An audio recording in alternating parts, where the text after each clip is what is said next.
15 अप्रैल 1912 की वो अंधेरी और ठंडी रात। उत्तर अटलांटिक महासागर की गहराइयों में एक विशाल जहाज चीख रहा था।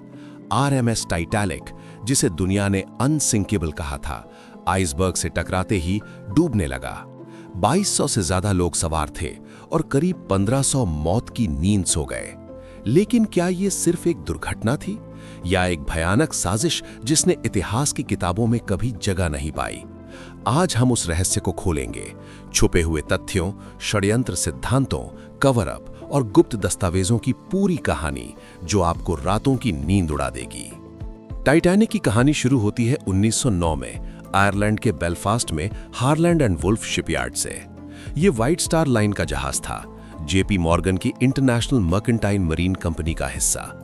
882 फीट लंबा, 46,329 टन वजनी, 16 वाटरटाइट कंपार्टमेंट्स के साथ लग्जरी से भरा हुआ। अमीरों के लिए स्वीट्स, इमिग्रेंट्स के लिए भीड़ भाड़। लेकिन बोर्ड ऑफ ट्रेड के पुराने नियमों के कारण सिर्फ 20 लाइफ बोट्स, जिनमें सिर्फ 1178 लोग बैठ सकते थे। 31 मई 1911 को लॉन्च हुआ। अप्रैल 1912 में समुद्री परीक्षण पूरा और फिर 10 अप्रैल 1912 को साउथहैम्पटन से रवाना हुआ। चेरबॉर्ग और क्वींसटाउन रुकते हुए सवार थे John Jacob Astor, Benjamin Guggenheim, Isidor Straus जैसे करोड़पति और हजारों गरीब यात्री। कैप्टन एडवर्ड स्मिथ कमांड में। लेकिन यात्रा शुरू होते ही कोल बंकर नंबर 6 में आग लग गई, जिसे दबाने की कोशिश चल रही थी।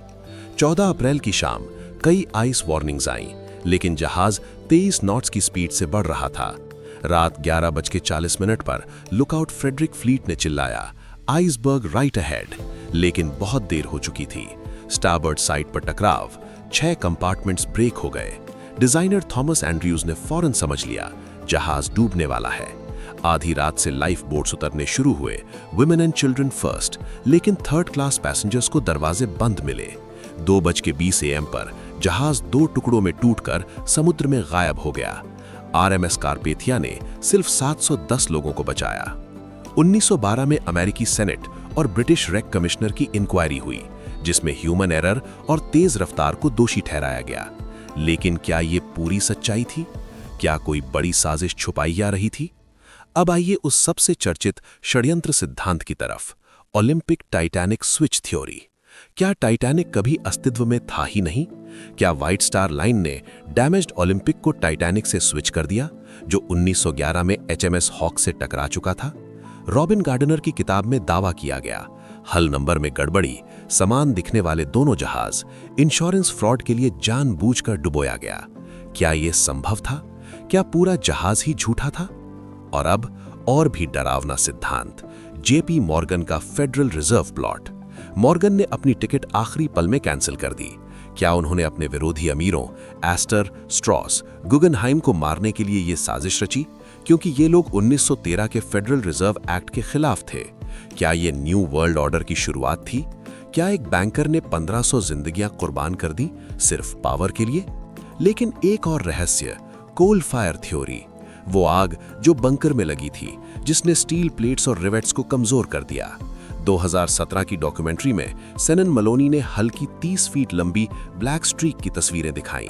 इंपीरियल कॉलेज के नेवल आर्किटेक्ट्स ने गणना की कि आग ने हल को इतना कमजोर कर दिया कि आइसबर्ग ने आसानी से छेद कर दिया। क्या इसे जानबूझकर दबाया गया, ब्रिटिश नौसेना की इज्जत बचाने के लिए? और फिर फ्रिंज सिद्धांत, ममी का श्राप। प्राचीन मिस्र की अनलकी ममी ऑफ अमीन रा जो कार्गो में थी। यात्री विलियम स्टेड ने खुद इसके बारे में लिखा था। क्या ये श्राप ने जहाज को निशाना बनाया? क्या फ्रीमेसन सिंबल्स या कोई और अंधविश्वास इसमें शामिल था? अब सबूतों की बारी। 1912 की पूरी इंक्वायरी ट्रांसक्रिप्ट्स आज भी उपलब्ध है senate.gov और titanicinquiry.org पर। 1985 में रॉबर्ट बलार्ड ने रेक खोजा। 12,500 फीट गहराई में हल नंबर 401, प्रोपेलर मार्किंग्स, सब कुछ टाइटैनिक का ही था। कोई विस्फोट के निशान नहीं। मेटलर्जी स्टडीज ने ब्रिटल स्टील कंफर्म किया, लेकिन कोई साजिश नहीं।